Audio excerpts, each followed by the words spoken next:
राधे राधे दोस्तों। श्री कुंज बिहारी श्री हरिदास। वृंदावन एक ऐसा धाम जहां जाने के बाद किसी और धाम जाने की जरूरत नहीं पड़ती, क्योंकि कण कण में वहां की रज रज में हमारे बांके बिहारी जी राधा रानी के साथ विराजते हैं। और ऐसा कोई भक्त नहीं जो ये भगवान से ना प्रार्थना करता हो कि उसका अगला जन्म जब भी हो वो वृंदावन में हो। तो वृंदावन की ही आज के वीडियो में मैं एक सत्य घटना से आपको अवगत कराने वाला हूँ। ये घटना एक संत की है। जब वे एक बार वृंदावन गए, वहाँ कुछ दिन घूमे फिरे और दर्शन किए। जब वापस लौटने का उनका समय हुआ तो उन्होंने सोचा कि क्यों ना भगवान को भोग लगाकर कुछ प्रसाद लेता चलूं। संत ने रामदाने के कुछ लड्डू खरीदे, मंदिर गए, प्रसाद चढ़ाया और वापस आश्रम में आकर आराम करने लगे। सुबह उन्हें ट्रेन पकड़नी थी। अगले दिन वे ट्रेन से चले। सुबह वृंदावन से ट्रेन चली और मुगल सराय स्टेशन आने तक में ट्रेन को शाम हो गई। संत ने सोचा अभी पटना जाने में 3 से 4 घंटे और लगेंगे और उन्हें भूख भी लग रही थी। मुगल सराय में ट्रेन आधे घंटे तक रुकती है, तो उन्होंने सोचा चलो हाथ पैर धोकर संध्या वंदन करके कुछ पा लिया जाए। संत ने हाथ पैर धोए और लड्डू खाने के लिए डिब्बा खोला। उन्होंने देखा लड्डू में चींटे लगे हुए थे। उन्होंने चींटों को हटाकर 1-2 लड्डू खा लिए। बाकी बचे हुए लड्डू प्रसाद बांट दूंगा ये सोचकर छोड़ दिए। पर कहते हैं ना, संत हृदय नवनीत समाना। बेचारे को लड्डुओं से अधिक उन चींटों की चिंता सताने लगी।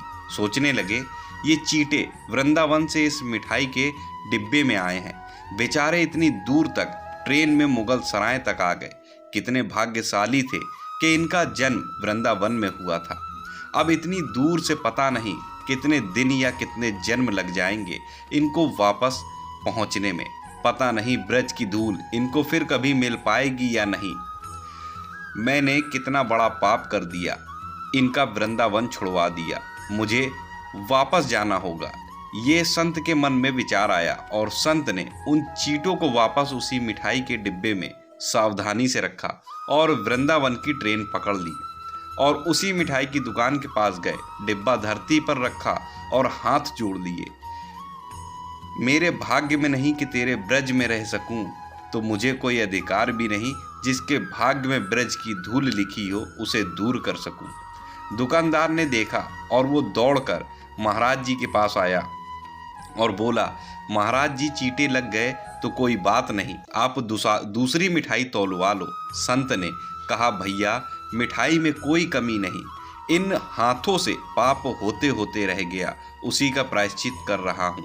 दुकानदार ने जब सारी बात जानी तो उस संत के पैरों में बैठ गया, भावुक हो गया। इधर दुकानदार रो रहा था, उधर संत की आंखें गीली हो रही थी।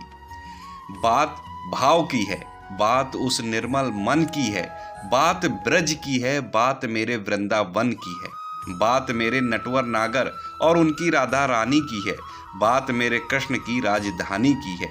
बूझो तो बहुत कुछ, नहीं तो बस पागलपन, बस एक कहानी है। दोस्तों, ऐसा भाव ईश्वर के प्रति हर एक उनके भक्त के अंदर होता है, क्योंकि हमारे राधा रानी और प्रभु बांके बिहारी ऐसे ही हैं। जो भक्त उनकी भक्ति करता है बस उनमें ही लीन होना चाहता है।